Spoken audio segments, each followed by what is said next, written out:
Back with America's Mayor Live, and we are really live tonight.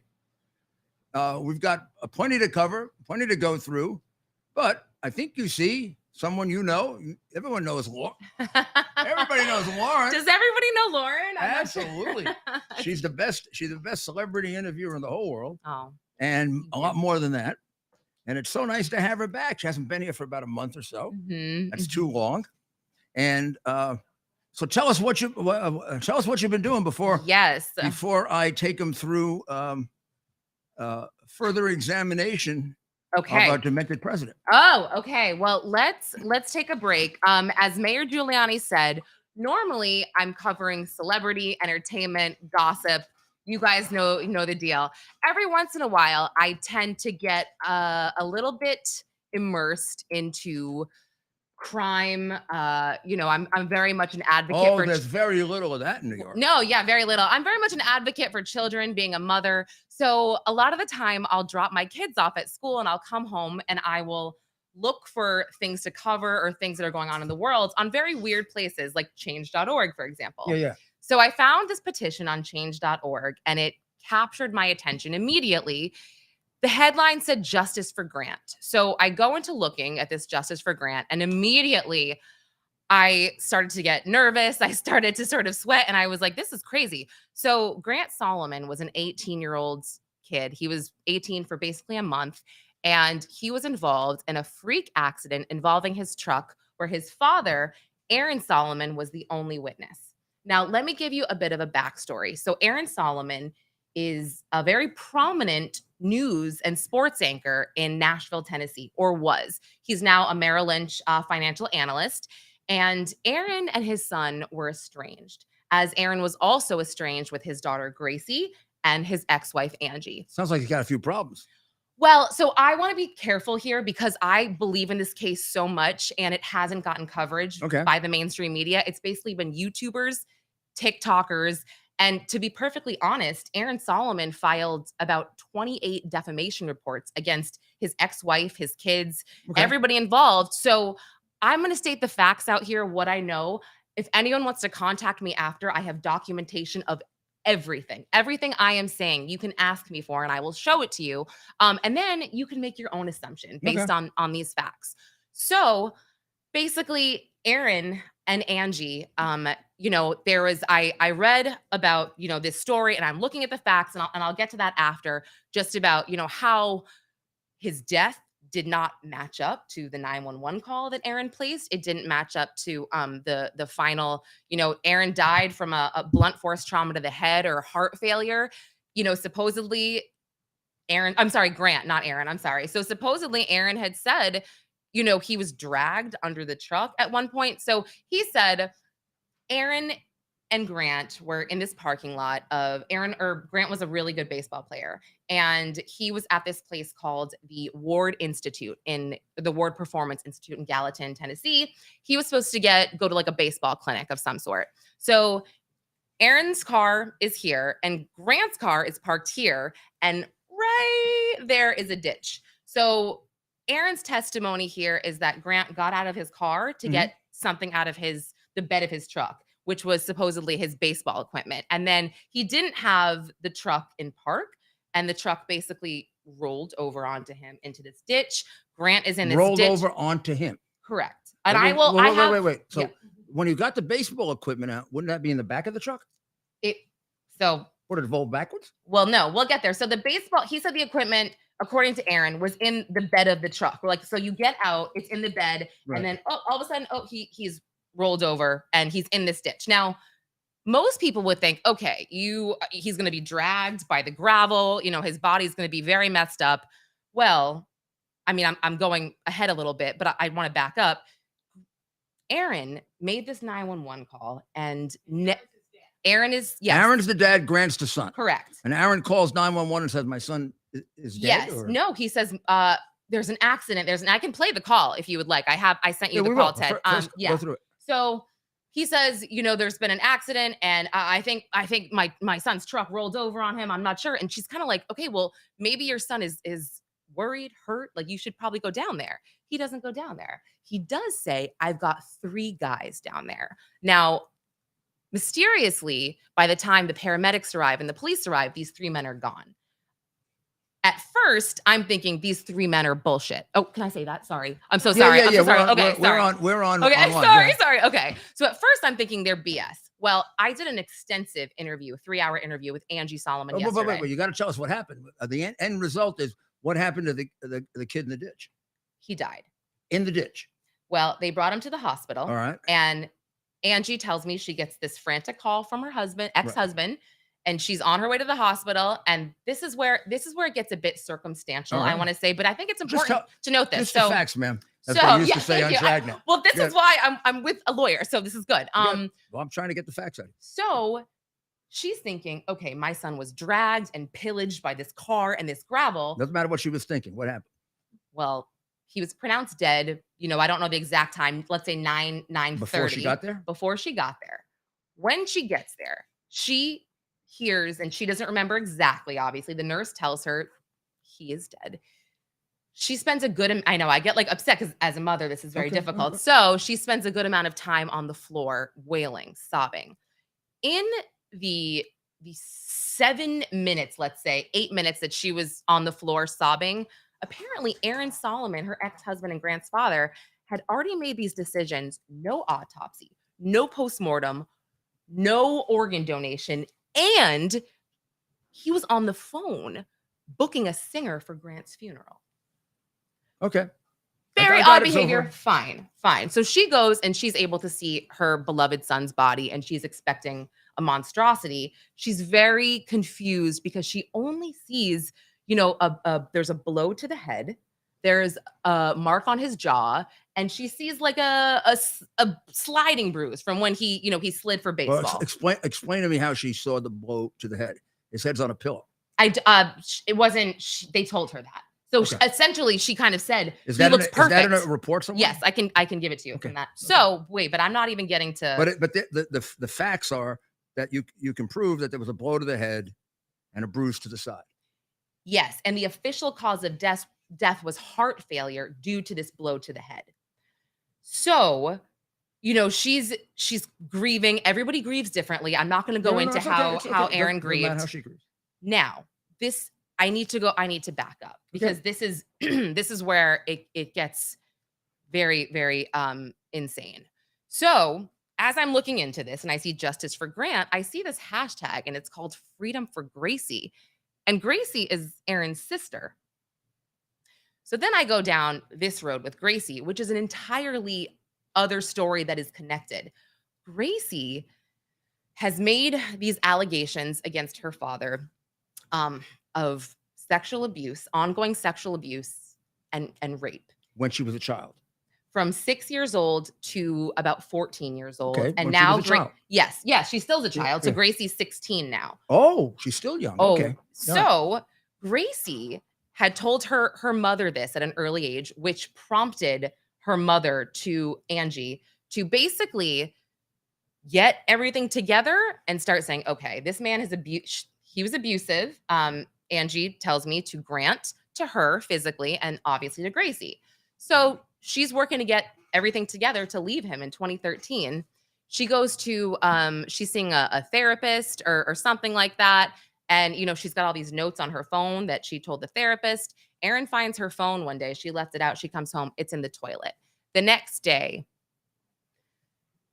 police show up, Angie's parents, Aaron. This is probably one of the biggest gaslighting cases I have seen in a long time. And I'll have to send you all the documentation. Right. Where is this? In what Tennessee. City? It's right near Gallatin, Tennessee. Okay. So basically I was curious about this because in the change.org petition, it said the kids were living with their father until 2018 when they ran away to live with their mother until 2020 when Grant died. So I'm sitting here and I'm like, Angie, when I'm interviewing her, I'm like, how is it possible that an abusive father gets custody of these poor children when they were petrified, right? So again, Aaron convinces a judge who apparently I sent you an article, Ted. You can read that there's allegations that he was friendly with these judges. As an attorney, how all of this works. People are friends with judges. I mean, this happens all the time. Gracie had told her school, Grace Christian Academy of this abuse. They basically told her to go away. Like, yes. So she told multiple people. Well, so then this is when it starts, and this is when it gets really, really hairy. So now they're going back and forth with these allegations against each other, and Aaron keeps winning because he has these connections. I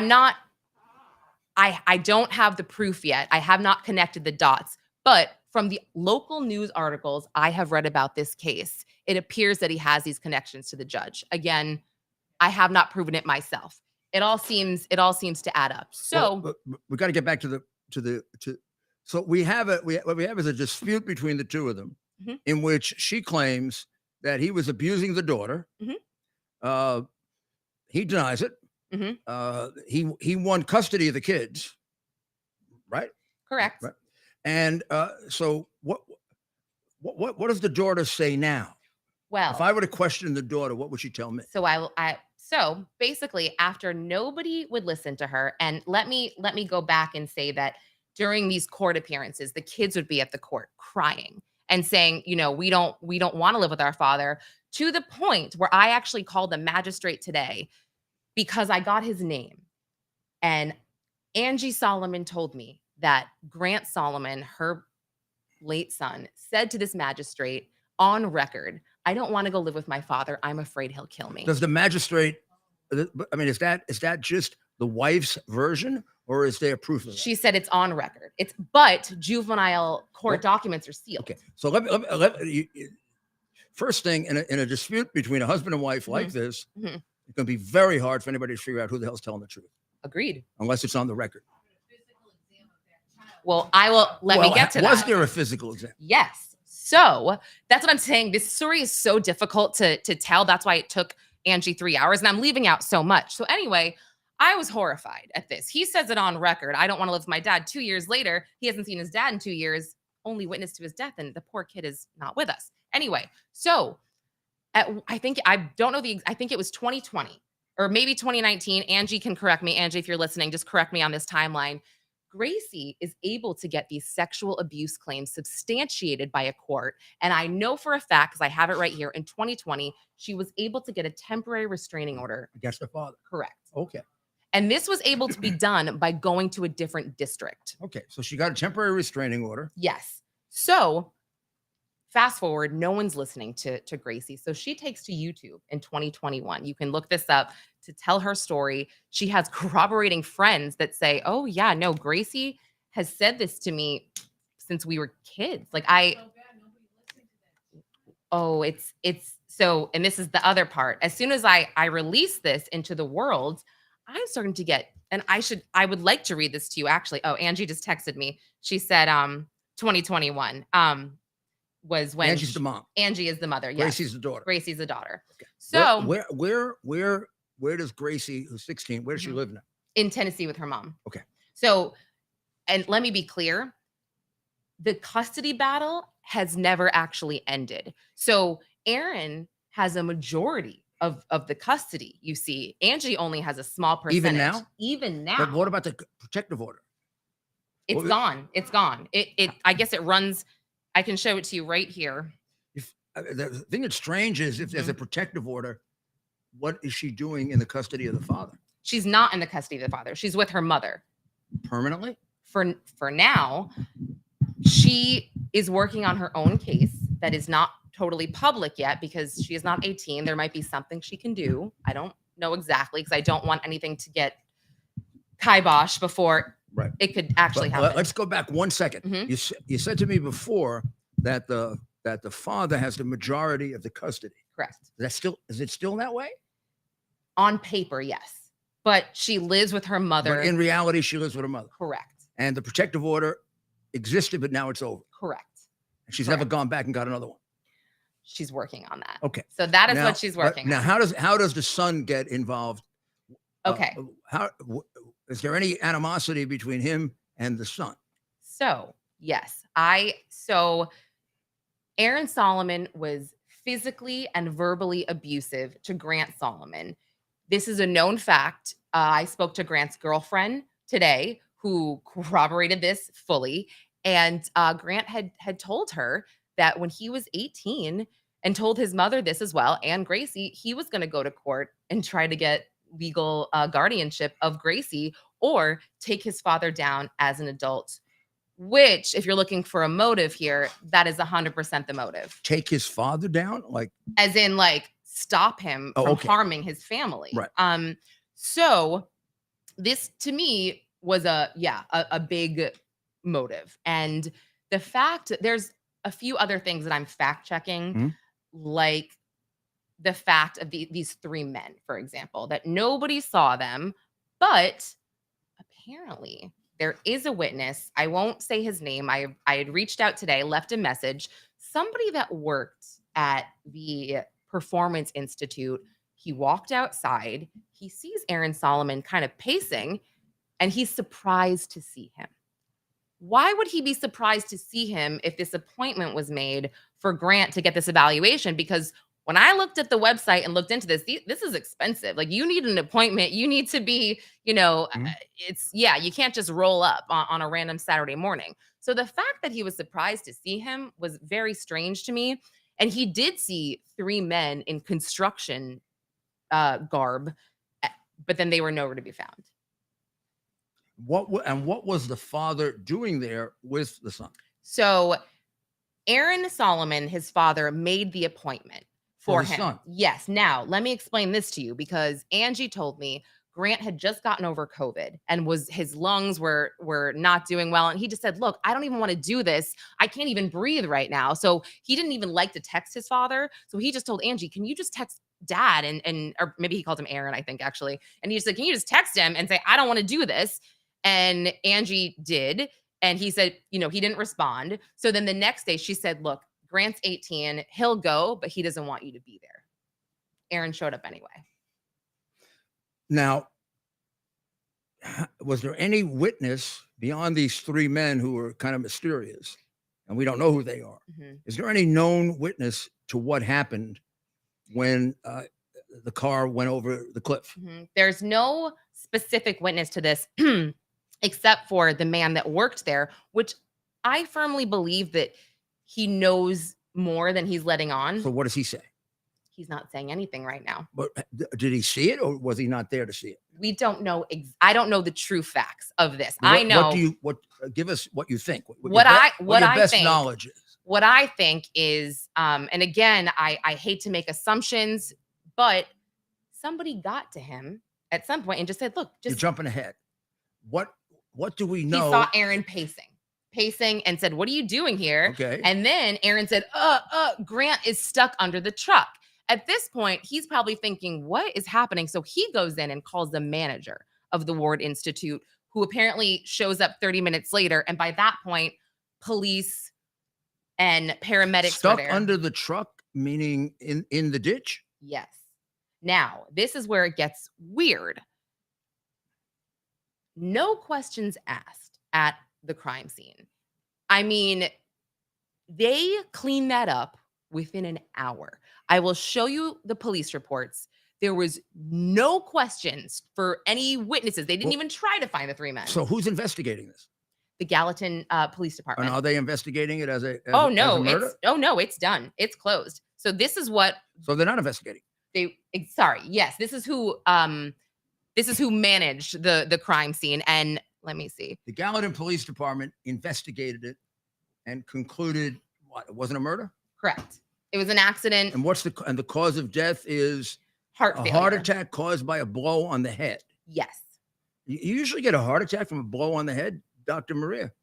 That seems like a very strange combination. I mean, what is there? Some like special little nerve there that he hit on the back of the head and boom, the heart went out? Is that possible, Maria? I'm not a doctor. He could have had myocarditis due to the COVID, because you not only get it from the mRNA injection, you can get myocarditis. And would it be exaggerated or made worse by a blow on the head? No. It seems to me that they are unrelated. The other thing that is strange, Dr. Maria's going to chime in on. The other thing that's strange is when you describe. In my opinion, they are not related. Okay. Okay. So the other thing that's strange is you said that he went to get He went to get what equipment out of the back of the. I'm glad you truck? brought this up. What kind of equipment? His baseball equipment. Why did he want his baseball equipment? Because he was going in to get his arm evaluated or whatever he was doing. It was a baseball institute. Oh, arm evaluated in order to be admitted into a baseball institute. Yeah, or just get like for colleges or I don't know. So I guess he was getting a glove and a ball. Yes, or a glove? yes. So I'm glad you bring this up because this was another part of the. And again, this is like Grace, Angie, all of his friends were like, wait a minute. Grant always keeps his baseball equipment right in the back seat behind the driver's side. That makes no sense. But what never made sense to me from the very beginning is, unless he had some kind of strange car, the baseball equipment is in the back of the car, right? Supposedly. Like in the bed of a truck. A truck. Wait. And then the car rolls forward, right? No, backwards. Oh, Yeah, the car rolled backwards. That's what it is. Yes. He had it in reverse? Good question. Yeah, that's a great question. He didn't have it in park and it was on a slant per Aaron Solomon. Did they take pictures of the tires? I can show you the pictures I have. It was let me see.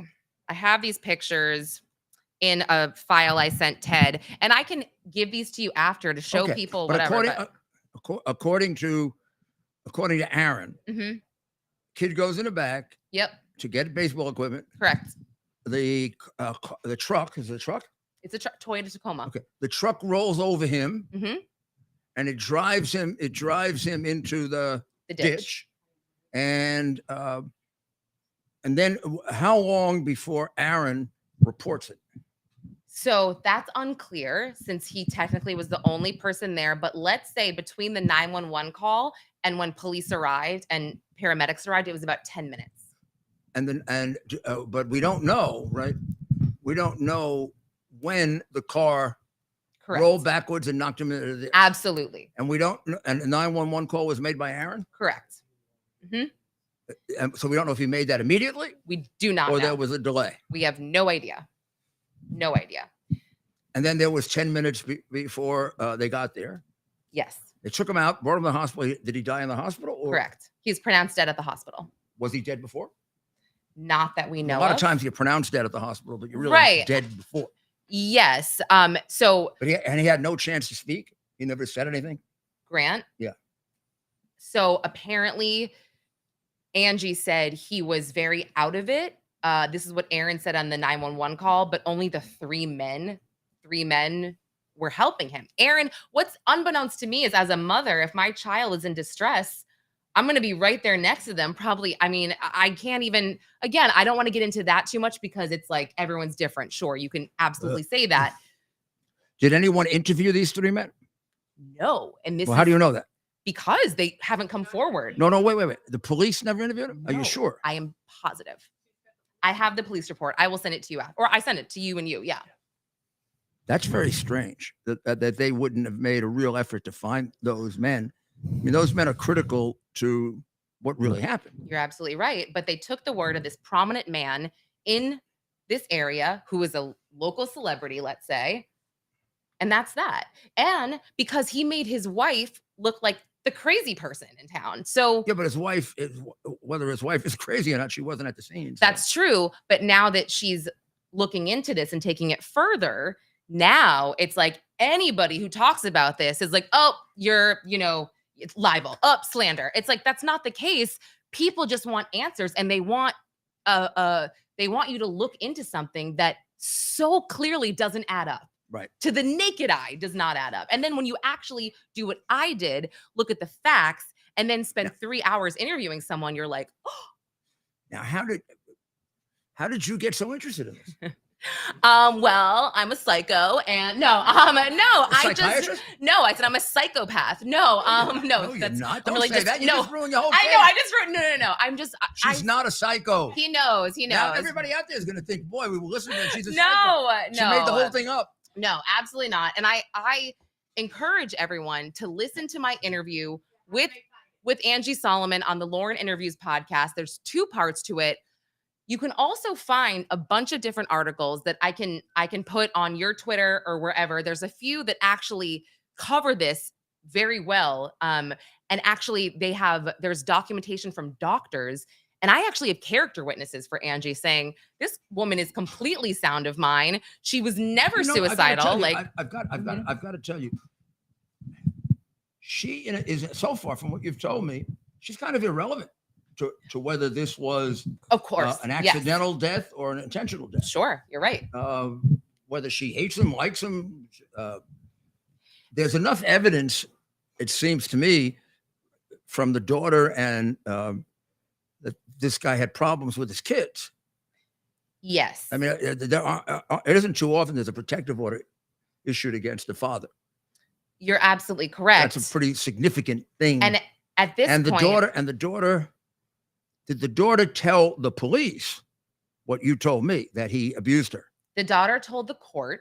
The daughter told her school at one point. But this is all I'm talking about in the course of the homicide investigation. Did she tell the police, my father is a sex abuser? I think at this point, what would be the purpose of her telling one more authority figure? Her purpose would be, we now have a guy. Let's begin with the fact, if I'm investigating this, the facts are a little shaky, and you tell me that the guy is a child abuser, I got a totally different guy that I'm investigating than a celebrity who's a nice guy. And I mean, now we have a guy that'd be more likely to kill his kid than a normal guy. So if Gracie's listening, go to the police. A man who is having sex with his daughter at 6 years old until she's 14 is much more likely to be a killer than just a normal guy. Well, let me just back up. He raped her. The allegations of rape happened at 14. I don't care. Sorry, I know. I just want to clear it up. When were these allegations made? 2020. Well, post death of the son? No, these allegations. The police have to know that. They have to know this. These allegations were made from pretty much 2015 until now. So the daughter was she has not stopped talking about it in 2015. She was told as early as 2015 by Grace Christian Academy is where she went to school. She had told her counselor, she had told the headmaster. At one point, I have a quote unquote of one of her teachers saying to her, Gracie, this is old news. Get in the car with your dad. Wow. So I want to back this up for our audience, Mayor. But, you got to step back from it and look at this. That could happen for two reasons. That could happen because we got a teacher that doesn't really give a damn, of which there are some. That could happen because they concluded that it wasn't true, and that the kid's got a problem. Well, then why did the court substantiate it? I don't know. Right? Like, why is the protective order gone? That so actually, Angie just texted me. There are a lot of questions here that have to be pursued. Absolutely. She said there's a no contact order. Now, it's not a restraining order. Yes. So just okay. Well, how much of this did the investigators who were investigating the homicide know about the history of the father with the daughter? That is, to me, unclear. If they don't know that history, that's a big gap in the investigation, and they could very likely look at this man differently. I mean, if you tell me, if I'm an investigator and you tell me that, I'm going to zero in on the guy a lot more. Yeah. Right. I agree. And Angie can fill these gaps in. I do want to read something that was very upsetting. I got to ask you another thing. Yes, please. I'll get this while. You said that Aaron immediately tried to have no autopsy, this, no that. Yes. Did they do an autopsy? No. Well, that's unforgivable. I don't know what the law of Tennessee is, but it sounds to me like in New York, you'd have to do an autopsy. I thought so too, which is why I inquired about this, and she said he's signed off on everything. I mean, he can't sign off. This, I mean, well, don't make that conclusion. You have no facts on which to make. Well, which is why I'm trying to be careful with my words. Put out the facts. Yes, exactly. No, thank you. So it is in fact very strange that there was no autopsy. It's strange in an accident where a kid gets hit by a car and goes into a ditch. And the cause of death sounds weird. That's what I think too. Hit on the head and you get a heart attack. There's got to be what?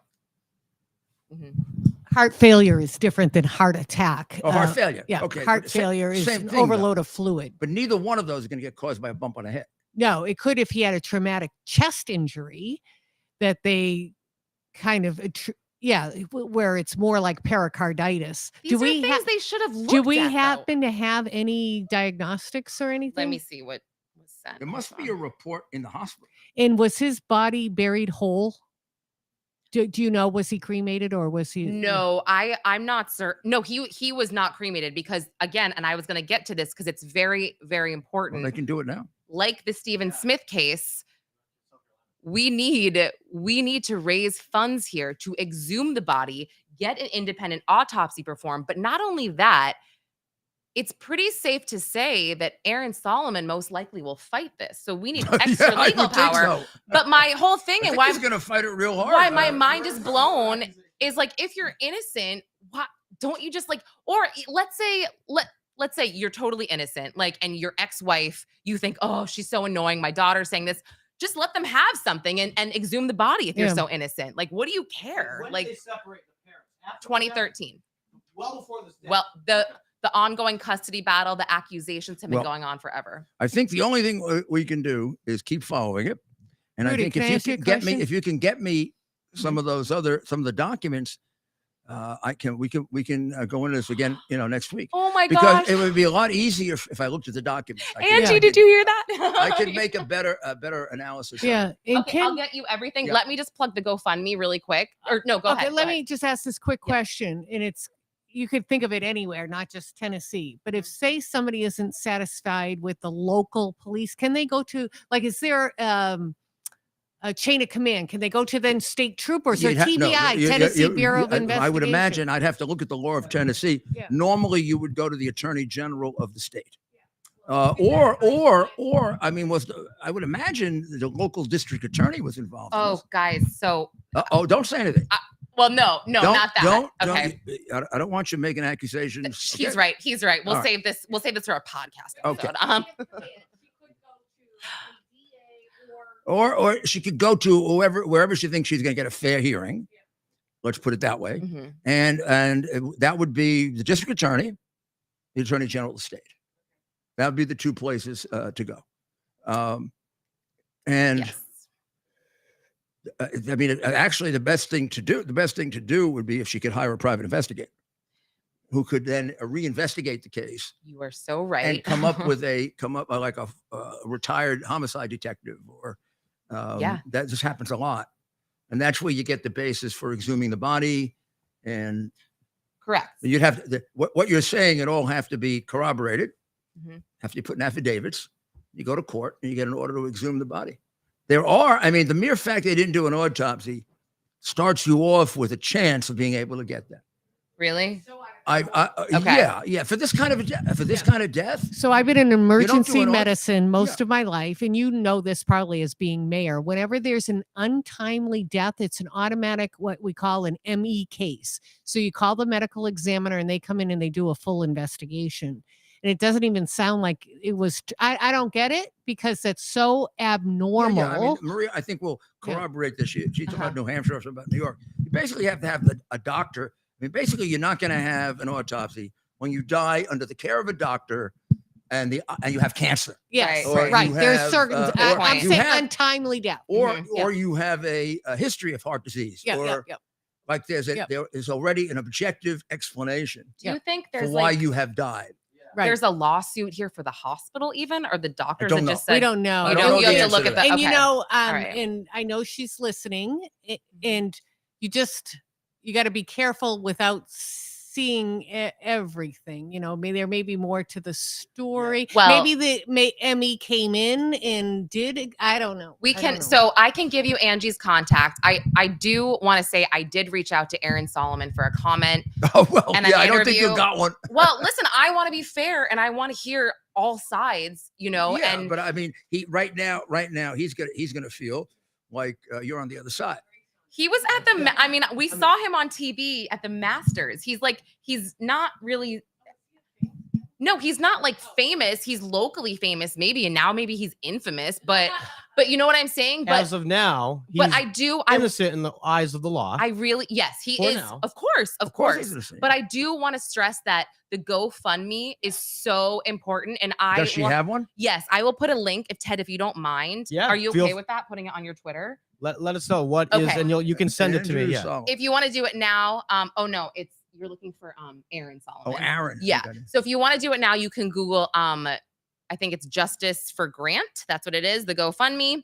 And we'll put a link up. Attorney General calls it a homicide. District Attorney says he's sticking with the police story. Wait. That's what Angie just texted me. The So attorney, how did the Attorney General get involved? Could you repeat that? Angie's texting. I'm pretty sure she's like nervously texting, but Yeah. she's like, Attorney General called it a homicide, but District Attorney said he's sticking with the police. Well, that's a heck of a contradiction. So the state attorney general. I'd like to know more about that. Mm-hmm. How did the Attorney General get involved in it? And I should have you talk to her directly. we yeah. got. Well, here if Angie's something- listening. let's read. I'm just reading the first thing online about Aaron Solomon, former Nashville anchor accused of rape and murder. Aaron Solomon's sexual abuse of his daughter Gracie Solomon has since been substantiated. Yep. Earlier this week. Now, What's the source here, Mayor? It's a Medium source, so it's a blogger. Let's not. I have a better source. Shannon Ashley. Yeah. That's what this says. Ted, I put it in there for you if you want to pull it up. What did you I texted emailed. me? No, I emailed you and Maria the document, or an email document with a link of. I'll find it now. But if you don't mind, I would also like to read this out loud. It does say here on Google that the daughter has claimed that she was abused by the father. There's a YouTube video in May of 2021 where she called Aaron a rapist, a molester, a liar, and a killer. According to this, now. Yes, according to what is that. That's why I'm not saying too much. I know a lot more, guys, that I am not saying, and these are rumors in town. These are tips that I've gotten in from people on Twitter, Instagram, TikTok. Someone sent me the sweetest message, basically, on behalf of Angie that absolutely broke my heart. She said there's no way Angie could have survived all of this without an authentic relationship with Jesus, because what happened to her was just so I mean, it's so vile. It's so unbelievable. And, she just said she believes this woman who her kids went to school with, Gracie and Grant. She does believe that a lot of Tennessee, and even, I hate to say it because I know the company we're in, but a lot of the GOP there is corrupt. Well, I guess we also have to find out, it would be interesting what the Attorney General, what the Attorney General concluded. That would be very important, because there'd be a certain amount of objectivity to that. I agree. Okay. I agree. Thank you. Thank you so much for letting me talk about this. You're the best. Oh, I haven't been paying attention to anything else but this. Oh my gosh. We'll plug it one more time. Please consider supporting the following GoFundMe page, which is they're looking to raise funds to open a new investigation, exhume the body, and try and get more answers to what is a very, very unfortunate situation in Tennessee. Thank you, Lauren, for joining us. I think we should make clear to everyone that these are questions, not accusations. 100%. And everyone's presumed innocent until proven guilty. Sure. Okay. Thank you. But I mean, from what's been said and what I see here, it certainly warrants an investigation. Should we send Bernie Carrick out there? Well, it gets solved. I'll go too. If you send Bernie there, to certainly get solved. Just kidding. Oh my gosh, I sweat so bad. We want to thank Lauren Conlin, a longtime, a very special guest and friend of the show, right? People that are repeat guests. We consider friends of the show. So thank you, Lauren. And we will follow. We will definitely follow up. We'll be keeping up on that. What the heck is going on here? Absolutely. I mean, justice needs to be served, whatever the outcome here is. Whatever the outcome. So I'm gonna go back to facts, not allegations. These are allegations. Now we'll go to facts. The president of the United States, it appears to me, and I will say this categorically, has completely lost it. I think he is beyond any hope of anything other than his dementia is progressive. When we use the word progressive with regard to dementia, it's the same way we use progressive with regard to the Democratic Party. Progressive means you're sinking. Dementia and Alzheimer's more, but dementia as well, basically just gets worse. And if you don't think he's worse, you just watch him in Ireland.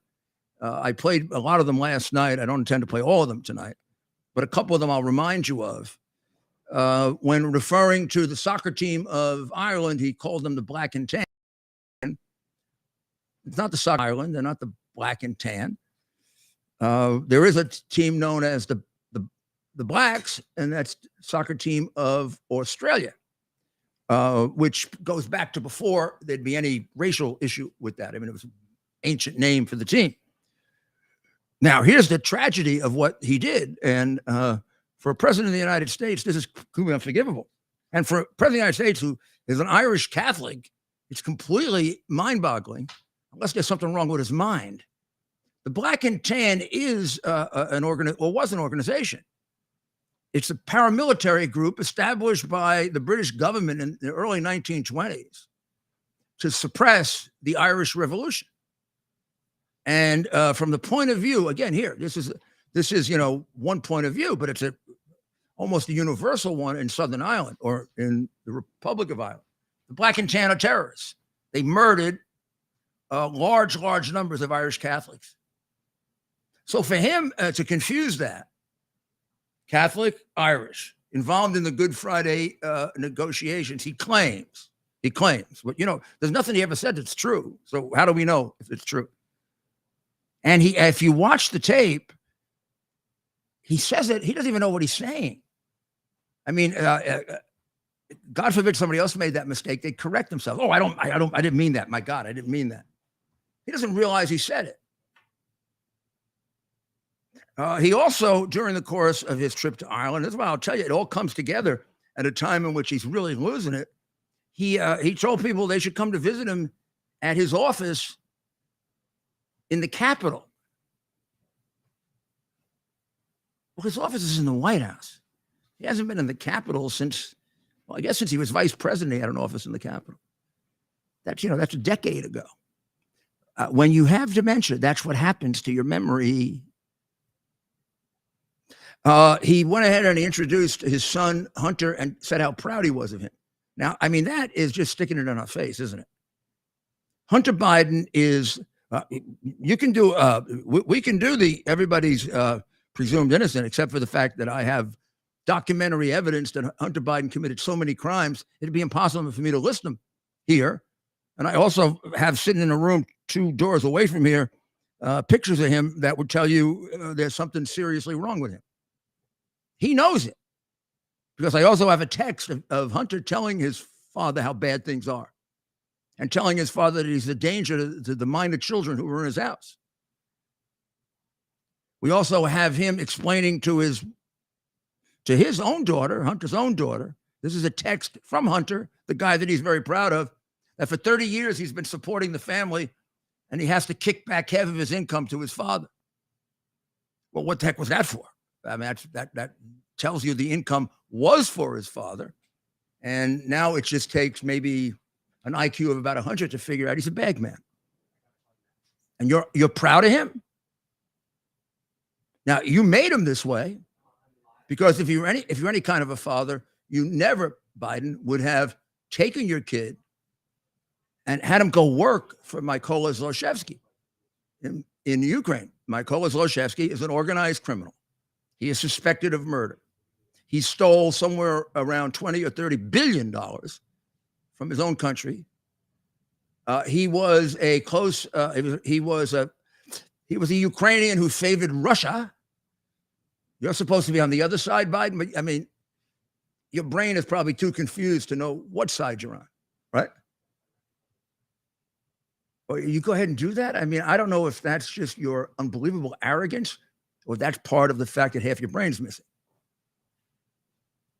I mean, I could go on and on with the stuff that happened in Ireland. We put on the thing. You want to play that other thing? The one where he starts babbling like a 5-year-old? 6 months from now, this could be the way he's talking completely. Do you have it? Yeah, we got it, Mayor.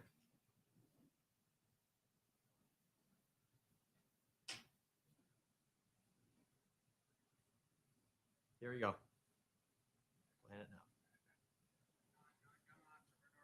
Put it up real loud. Programs like Young Entrepreneur young enterprise Northern programs like young entrepreneur, young enterprise Northern Ireland, helping thousands of young programs. All right. Like Okay. young, I mean, young entrepreneur,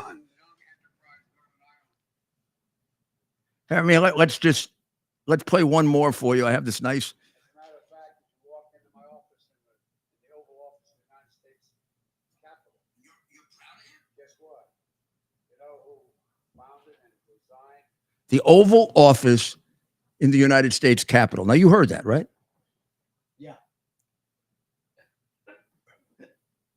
Okay. I mean, this is the same guy. Is the same guy that day who said that he spent time with the black and tan soccer team of Ireland. The black and tan are the people who slaughtered Irish Catholics. And we accept this guy as our president? What do you think the people in Ireland think of us? They probably know that his office is not in the Capitol. I mean, 5-year-old kids know that when they go to Washington.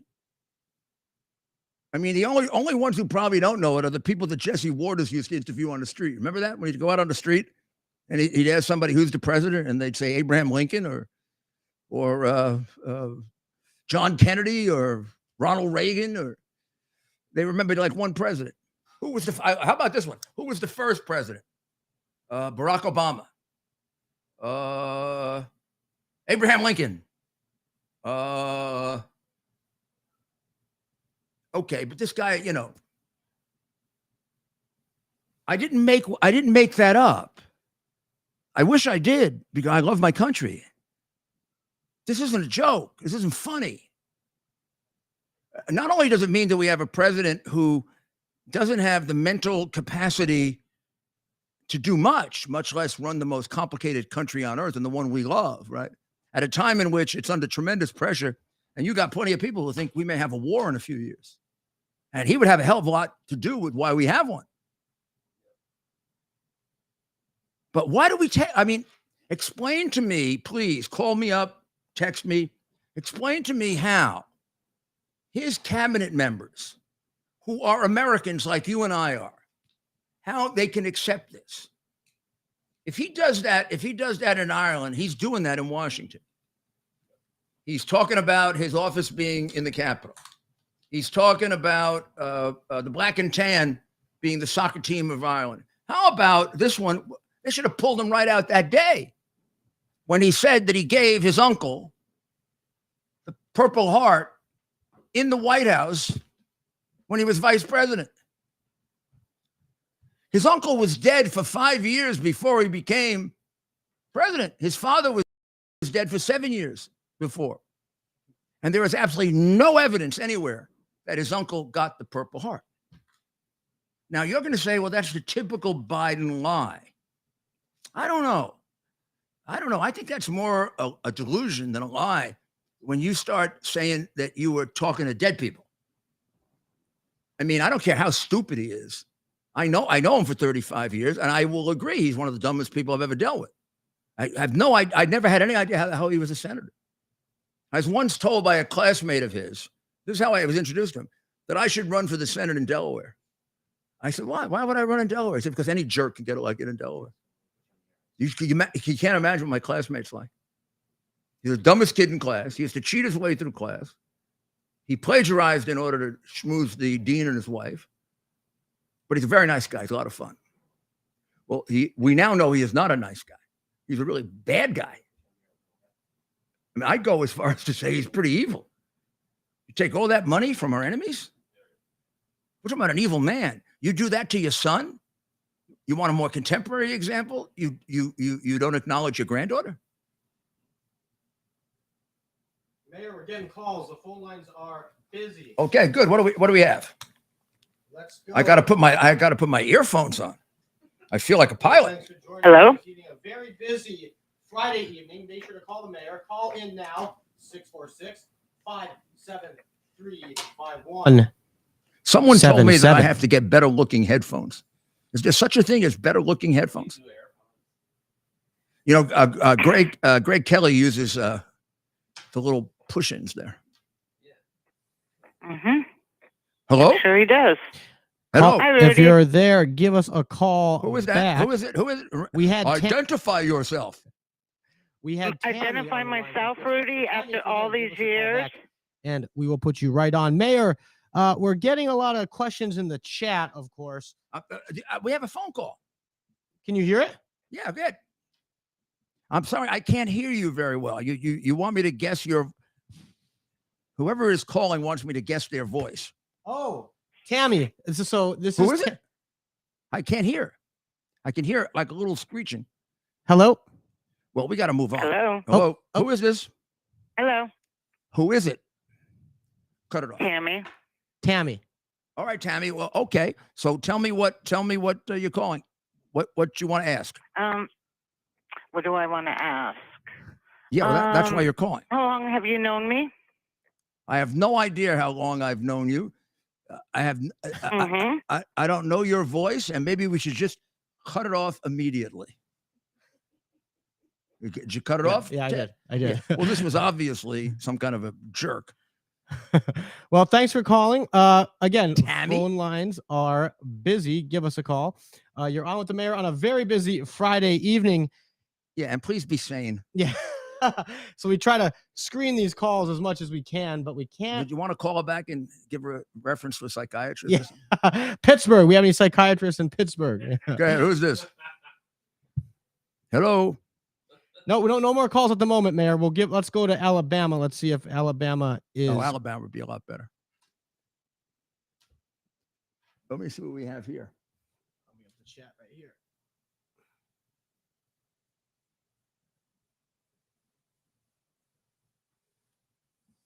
So again, Mayor. Why did they not use the term election denier when they were denying the 2016 election? Because they are prejudiced, they're unfair, they're corrupt, and we're living in George Orwell's 1984, where words don't mean the same thing depending on who you apply it to. So Trump is being accused of a crime that he didn't commit, but that actual crime was committed by Hillary Clinton. You're going to find that a lot, that the Democrats engage in projection. The same thing is true with Russian collusion, right? Now, that one we've already concluded. We know that Russian collusion was completely false. What do you want to talk about? But it was worse than completely false. It was paid for. It was a paid for frame up, not just an accidental one. So they accused him in the impeachment proceeding and the build up to the impeachment of colluding with Russia, which definitively he never did. They then accused him of basically bribing and extorting the president of Ukraine, which he didn't do. And they withheld the hard drive, concealed it, which definitively proves that he didn't do it. But in fact, Biden bribed the president of Ukraine to save Burisma Corporation and his son. Hillary made an illegal campaign contribution when she purchased the Steele dossier, which wasn't a dossier or whatever that means. It was Oppo research against her opponent intended to take him out of the election. That is really a campaign contribution, not a non-disclosure agreement, which you could negotiate, yes, for politics, but also to protect yourself and your reputation and your wife and your children. The payment to Steele had nothing to do with anything but politics. Oh, and by the way, this false record nonsense, Hillary listed that as legal fees. Exactly the same thing Trump did, legal fees, except hers was a real illegal campaign contribution. Nobody's trying to prosecute her for a crime, are they? How many crimes has she committed that they haven't prosecuted her for? I mean, probably a lot more than we even know. Biden, I've got the kind of proof against Biden that would make a beautiful racketeering case. And you get the hint just from Hunter admitting and saying, and that's a hell of an admission. For 30 years, I've been paying for the expenses of the family, and I've got to give half my income to Pop. That's because the income was for Pop. The Biden family are not very creative. He really isn't that good a painter. And they didn't become multimillionaires from any product they sold. Oh, yeah, one product. They sold his office. disgracefully sold his office, including to some of our worst enemies, Russia and Red China. In fact, biggest money they made with the Red Chinese. All right, Mayor, let's try Texas. Let's go to Texas. Please let us know your name. You're on with the mayor now. Hi, Mr. Mayor. My name's Joey. Hello, Joey. How are you? I'm good. Hey, my question is, did you think the midterms were stolen? And also, like the Arizona governor's race, did you think it was rigged? And part number two, what steps are being taken to prevent 2024 from being rigged? Okay. I have no evidence that the 2022 elections were rigged or stolen or corrupt. So I wouldn't want to make an allegation about that. I have overwhelming evidence that in a number of states, the Democrats cheated in order to win the 2020 election. And I know that the American media and the establishment and the Red Chinese and every network likes to say you're crazy if you believe the election was stolen. I would say I would say if you don't know it was stolen, you can't read. You don't know how to read, and you don't know how to evaluate evidence. You don't know how to look at things. I would have said 2 years ago, I would forgive you because I had all the evidence and the courts did everything they could to not allow it to come out. But now a lot of it's come out. And I do admit a lot of it is concealed, like 2,000 mules, for example. But if you evaluate all that, you're going to see that that election was stolen in enough states that made a big, big difference. And it's not a question of whether I believe it. I know it. 2022, I don't know. I can't tell you. I tend to think, well, first of all, there wasn't cheating at all on the scale of 2020 in 2024. If it did happen, it happened in isolated places. And I imagine it did. I don't know if we've ever had an election that wasn't some cheating. Right. The question is, I guess the big one is Arizona. And was there cheating there? And the answer is, I'm not in a position to give you an opinion on that. I just don't know. If you ask me, did they cheat in 20? 100%. They did. Yeah, and they did it in Maricopa County mostly. And there's, about 5 different ways in which you could prove that, including 2,000 mules, which does it with technology that has not been contradicted. As far as 2024 is concerned, I think, first of all, I don't think you'll ever completely stop it. And some states have not made the changes like Pennsylvania has it. So now will the courts be a little more open and fair? I don't know. I can't tell you they will. I mean, you look at the opinion of the Supreme Court of Pennsylvania that basically says that a law in Pennsylvania that says that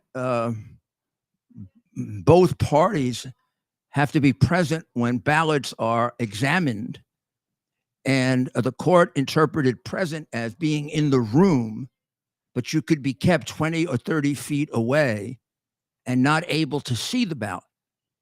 They define that as present, which is a totally absurd, corrupt decision, because the word present in the context of being an observer of ballots means so that you can see the ballot.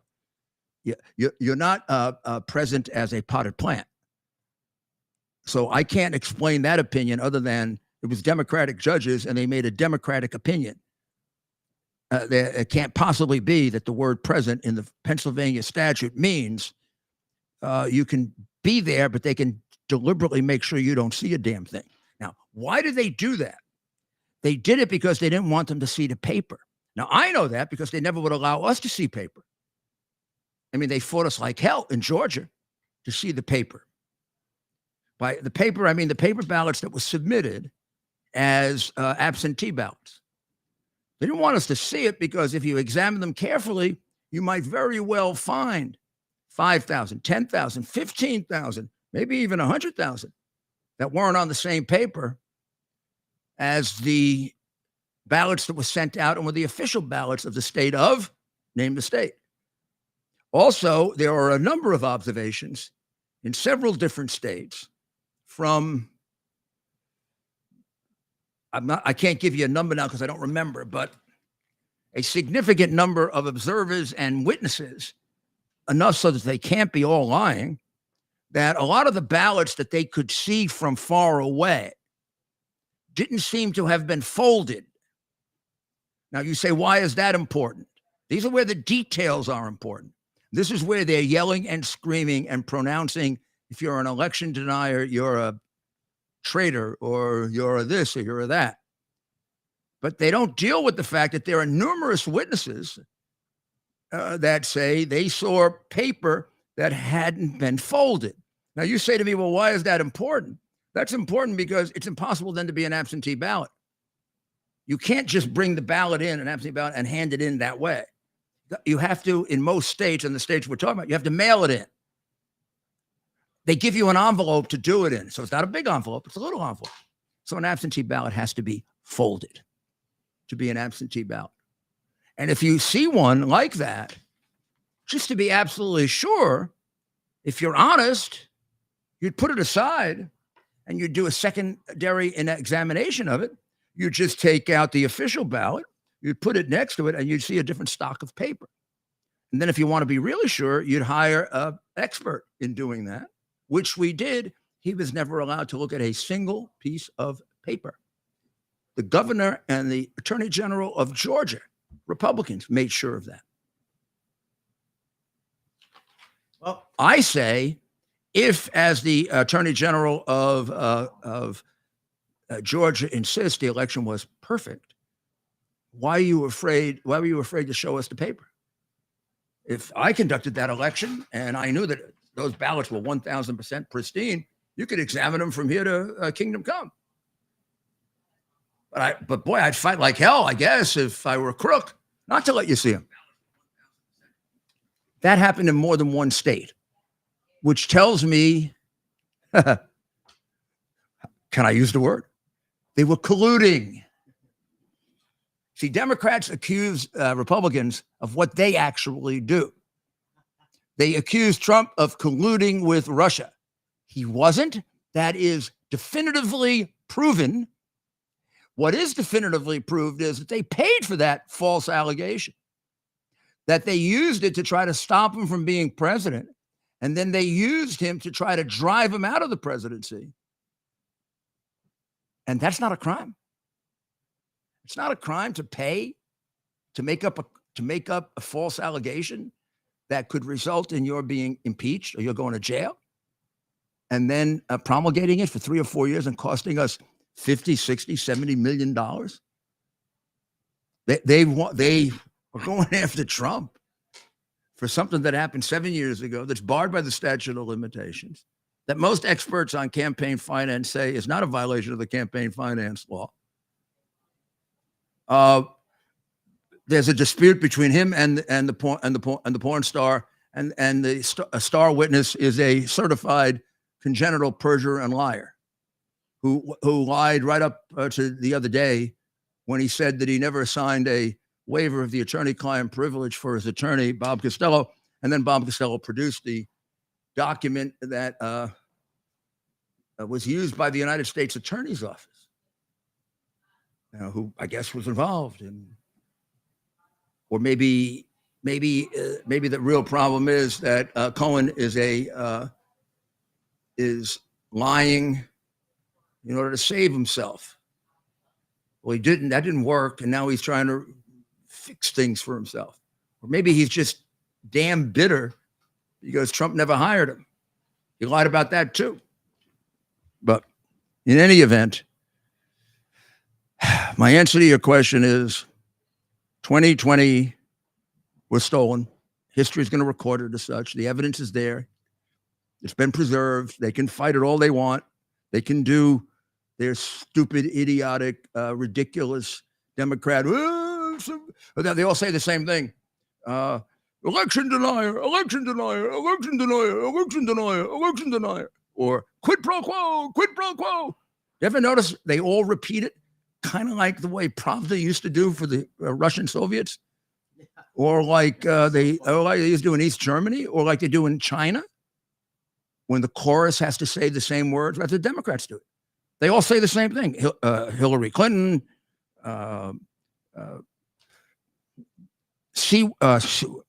who's the guy who had the Chinese, the Chinese that had to be thrown out of the country, the congressman? Sewell? Eric Swalwell. Oh, Swalwell. What a jackass he is. Oh, boy. Wow. And he's still yapping. He's still running. Oh, and man, that guy is about as dishonest as they come. He lied all throughout the proceedings, all throughout the... And look at Shifty Schiff.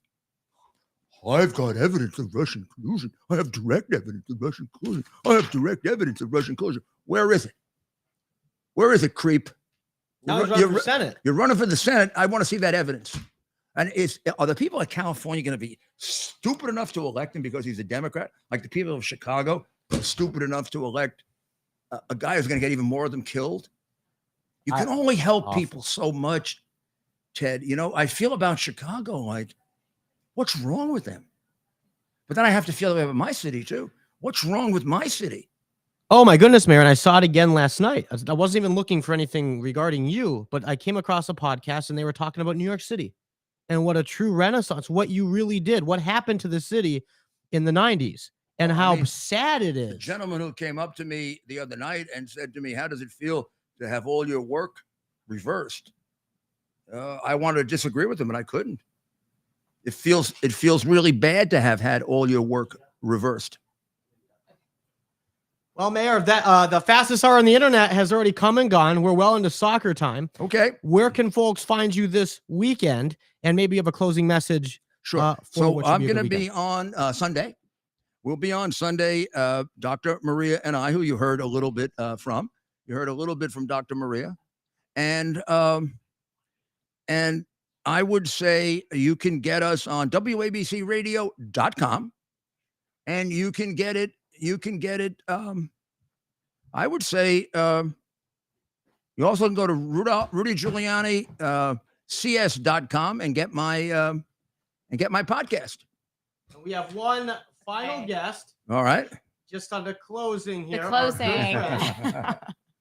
Krisha has a quick announcement for anyone in the New York area. And even if you're not in the New York area, if you can make your way to the city on Monday night, what's happening Monday? So we are so excited. I'm here on behalf of the Metropolitan Republican Club in New York City. We are located on the Upper East Side on 83rd. So in the heart of the New York City, we are honored to have America's Mayor, Mayor Rudy Giuliani, join us on Monday. He is our honoree for our gala. Thank you. We are so incredible. I'm going to act like I'm surprised. I know. We've talked about it before. I put it aside. Yes. Thank you very much. We will be. You've seen Krisha before. Yes. Good to see you, all of you, this evening. But we would love for you to join. If you want to sign up for tickets, there's still some left. Met GOP, and then you can just sign up on our Twitter. You can buy tickets there, and yes, you can follow us on Twitter, and that's exactly where we'll have our tickets. People want to get tickets, they yes, have to get them soon, right? Have to get them soon. This is they're basically sold out, but you can maybe a few more tickets left. But yes, we'll make an exception for the loyal supporters. But very excited, and it's going to be a great event. So thank you. And I guess my words for the weekend are keep paying attention, watch Biden, because really somebody's got to come along that loves this country and gets him out of office. By that, I mean by impeachment or the 25th Amendment.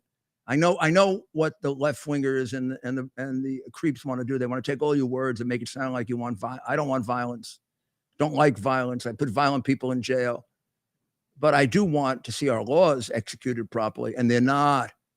They're not. We do not have equal administration of justice in this country. And when we do, we'll be the United States again. Until then, we're, I don't know if we're a fascist country, but we have an awful lot of fascist practices being used by this administration. I mean, fascist, horrible things. So we'll be back next week, next Monday at 8. Don't forget, Uncovering the Truth on Sunday. Thank you. God bless you. And